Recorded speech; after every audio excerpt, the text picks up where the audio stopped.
El soporte de Bitcoin de momento consigue aguantar.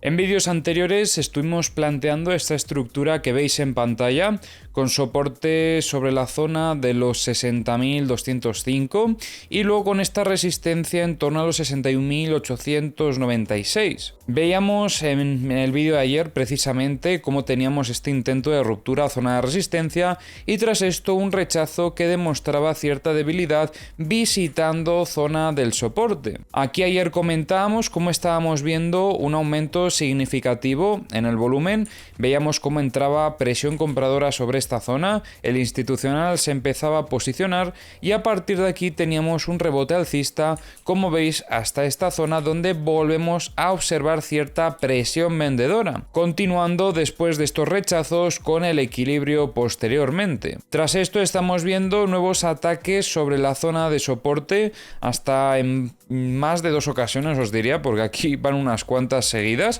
Pero bueno, lo importante en este caso es que están atacando en varias ocasiones la zona del soporte. Estamos viendo, eso sí, bastante presión compradora probablemente sobre esta misma zona. Tenemos algunos picos de volumen interesantes sobre estos niveles que podrían indicarnos cierta absorción de compras sobre esta zona, pero veo peligroso que el precio esté testeando en tantas ocasiones el soporte. Para mí eso son muestras de debilidad, pero es cierto que está aguantando de momento en esta zona operativa. Aunque después de ver estas absorciones de compras, no vemos posteriormente ningún tipo de muestra de fortaleza. Sobre todo si considerásemos, por ejemplo, que este movimiento bajista de aquí, que además se llevó zona de mínimos, porque si hubiésemos marcado esto aquí, como veréis, aquí probablemente tendríamos liquidez por debajo de este mínimo, pero el movimiento fue bastante sutil, no fue una ruptura demasiado agresiva, que buscase niveles operativos más bajos,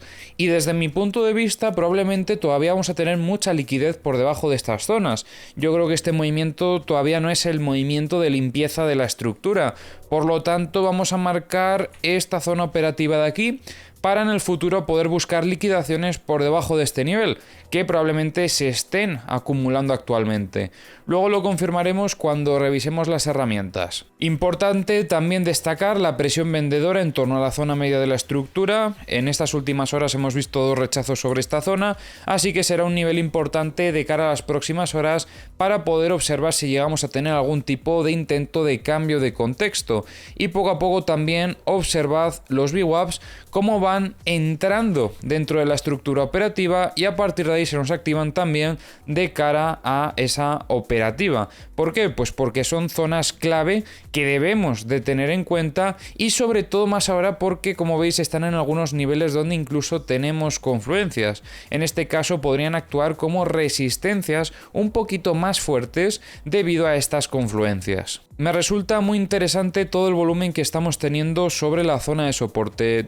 Yo creo que esto se debe a esa presión compradora y absorción de compras sobre esta zona. Pero a pesar de esas potenciales compras, a partir de ahí no estamos viendo compras a mercado que intenten llevar al precio a niveles operativos más altos. Creo también que es importante esta directriz bajista que estoy trazando, una directriz interna de la estructura, para en el futuro también utilizar una potencial ruptura de esta zona como un aviso de cambio de contexto e incluso podríamos llegar a tener algún tipo de compresión en el futuro si continuamos viendo que el precio lateraliza sobre estos niveles hasta que finalmente pues no le quede otra más que romper alguna de las zonas operativas. Ahora vamos a revisar como siempre las herramientas, ya sabéis que tenéis en la descripción del vídeo los enlaces a todas las herramientas que utilizo y comenzamos revisando Trading Different. Como veis, es lo que comentaba anteriormente, se han llevado muy pocas liquidaciones y estamos viendo como todavía queda aún más liquidez en niveles operativos más bajos. De hecho es que después de este mínimo, como veis, incluso aumentó bastante más la liquidez y vemos desde los 59.555 hasta los 59.250, también aquí un poquito en torno a los 58.225 y en torno a los 58.335. Respecto a la liquidez de 100x, veíamos aquí en esta zona, pero se lo llevan rápidamente. Quizás este movimiento de sacudida que comentábamos fuese solamente para buscar esta liquidez, que está muy cerca del precio. Respecto a la liquidez de 50x, vemos aquí dos zonas, sobre todo en zona de longs, en los 59.800 y en torno a los 59.375. Respecto a la liquidez de 25x, vemos también más liquidez en zona de longs, porque en zona de shorts hay un poquito aquí, en los 62.800, pero donde más tenemos es en zona de longs, en los 58.810 y en los 58.360. Respecto a la liquidez de 10x, aunque se han llevado un poquito más de liquidez, todavía las zonas que más liquidaciones tienen siguen intactas. Tenemos aquí en los 59.490 y en los 58.285. En Bookmap estamos viendo cómo entraban algunas compras y parte de ellas fueron absorbidas.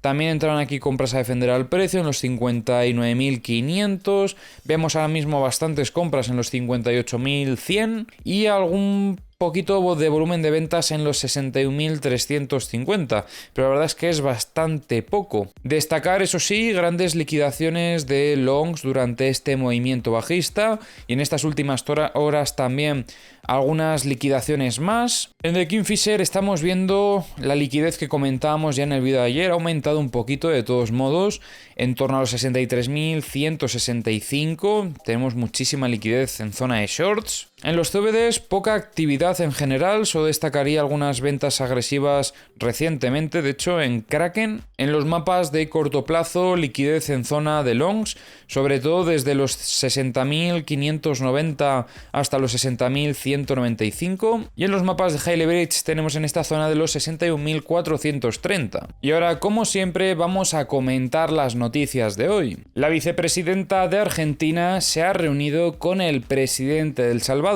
para discutir la implementación de Bitcoin en la economía salvadoreña. La presidenta de Argentina mostró interés en cómo El Salvador ha utilizado la criptomoneda, especialmente en el ámbito de las remesas. Además, hablaron sobre la creación de la Comisión Nacional de Activos Digitales en Argentina, lo que refleja un creciente interés en la adopción de criptomonedas en el país como potencial solución a la inflación. Entre otras cosas, también abordaron temas de seguridad. Y continuamos hablando de El Salvador, ya que el Fondo Monetario Internacional ha renovado su presión sobre El Salvador para que modifique su marco regulatorio respecto a Bitcoin. El organismo sugiere limitar el uso del criptoactivo, mejorar la supervisión y reducir la exposición del sector público a esta moneda. Desde que El Salvador adoptó Bitcoin como moneda de curso legal en 2021,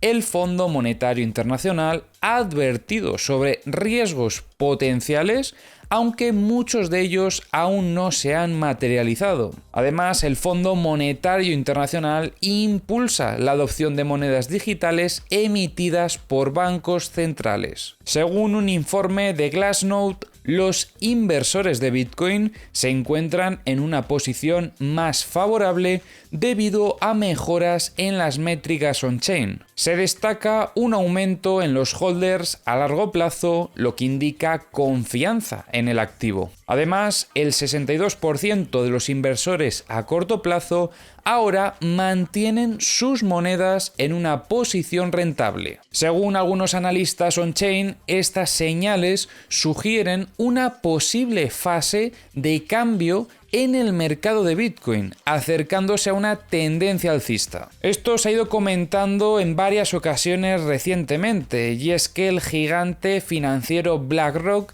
ha acumulado el 2% del suministro total de Bitcoin, generando preocupación en la comunidad cripto. Aunque esta concentración de poder, dicen algunos, que plantea riesgos de centralización, BlackRock, al ser una empresa regulada y cotizada, enfrenta estrictos controles que limitan su capacidad para manipular el mercado. O eso dicen. Su entrada al ecosistema cripto sugiere una creciente institucionalización de Bitcoin, pero también desafía su espíritu de descentralización. Esta relación podría influir en el futuro del mercado con impactos potenciales en la volatilidad y regulación. Y por último, tenemos que comentar que las transacciones con criptoactivos en Bolivia han crecido un 100% en tan solo 3 meses. Esto se debe a nuevas regulaciones del Banco Central de Bolivia que facilitaron el uso de pagos electrónicos y activos virtuales, especialmente con stablecoins. Entre julio y septiembre de 2024, el número de operaciones ha crecido en un 141%. Este avance refleja un impulso claro hacia la digitalización económica en el país.